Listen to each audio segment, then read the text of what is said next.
My channel Hema హంగామా. నేను మీ హేమ. అందరూ ఎలా ఉన్నారు? సూపర్ ఉంటారులే. ఎందుకు అంటే మీరు నా బడ్డీస్ కాబట్టి. అండ్ ఈ రోజు నేను ఏం చెప్పా అనుకుంటున్నా అంటే డబుల్ ఇస్మార్ట్ శంకర్ మూవీ ఎలా ఉందో చెప్పేద్దామని అయితే నేనైతే రెడీగా ఉన్నాను. ఇది ఎలా ఉందంటే ఆల్రెడీ ఇస్మార్ట్ శంకర్కి ఒక సపరేట్ ఫ్యాన్ బేస్, ఒక లెవెల్ ఆఫ్ ఫ్యాన్, అబ్బబ్బ దానికి ఉన్న ఫ్యాన్ బేసే వేరు.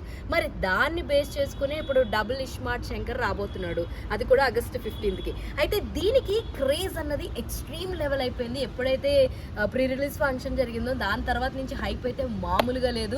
సినిమా కూడా అంతే అద్భుతంగా ఉందని చెప్పడంలో ఎటువంటి అతిశయోక్తి అయితే లేదు.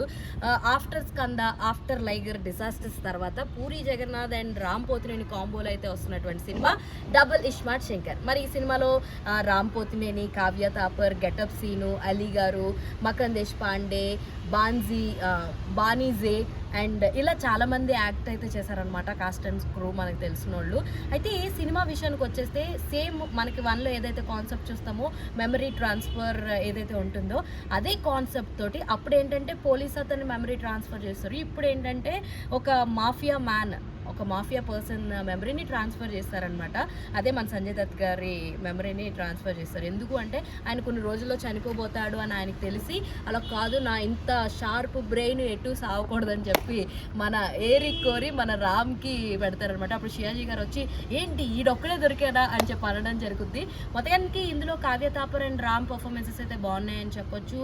అండ్ ఇందులో సినిమాలో రామ్ పర్ఫార్మెన్స్ అయితే నిజంగా నెక్స్ట్ లెవెల్ అని చెప్పొచ్చు. సంజయ్ దత్ గారే అల్టిమేట్. అంటే ఆయన్ని బీట్అవుట్ చేయడానికి, ఆయనతో పాటు సమానంగా పర్ఫామ్ చేయడానికి రామ్ అయితే నిజంగానే పీక్స్లో పర్ఫామ్ చేశారని చెప్పొచ్చు. పూరి గారి మార్క్ అయితే కనిపించింది. మెయిన్గా లాస్ట్ 10 minutes ఫైట్ ఏదైతే ఉంటుందో అది నిజంగానే గూస్ బాంబ్స్ అయితే తెప్పిస్తుందండి ఇన్ థియేటర్స్, నో డౌట్.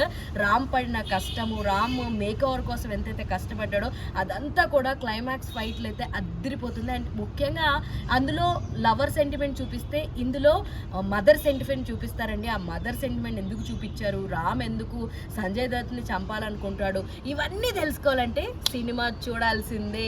ఎందుకంటే నేను స్పాయిలర్ చెప్పదలుచుకోలేదు. మొత్తానికి సినిమా అయితే చాలా బాగుందని చెప్పొచ్చు. అలీగఢ్ ట్రాక్ కొంతమందికి నచ్చొచ్చు, కొంతమందికి నచ్చకపోవచ్చు, అది చేస్తున్నట్టు అనిపిస్తుంది అనమాట. సో మొత్తానికి ఏదేమైనా సినిమా అయితే block buster, high voltage hitter అయితే చెప్పవచ్చు. సో పాటలు కూడా అద్భుతంగా ఉన్నాయి. మణి శర్మ గారు అద్భుతంగా పాటలు ఇచ్చారని చెప్పవచ్చు అనమాట. ఇంకెందుకు ఆలస్యం, ఈ వీకెండ్ మనకి ఆగస్ట్ 15న ఇండిపెండెన్స్ డే వీకెండ్ ఏదైనా సినిమా చూడాలి, అది కూడా హై పర్ఫార్మెన్స్లో ఉండాలంటే మస్ట్ వాచ్ ఫిలిమ్స్లో డబుల్ ఇస్మార్ట్ శంకర్ అయితే ఉంటుంది. Go and watch in your nearest theatres. ఇలాంటి ఇంట్రెస్టింగ్ హై వోల్టేజ్ అప్డేట్స్ కోసం please do follow Hema Hungama. అరే అరే చెప్పురా. అరే అదేరా ఇందాక చెప్పమని చెప్పే కదా. ఏది ఈ అంకమ్మ ఫ్రెండ్స్ సబ్స్క్రైబ్ చేసుకోండి ఫ్రెండ్స్ కదా, మీరు కూడా సబ్స్క్రైబ్ చేసుకోండి. లేకపోతే తెలుసుగా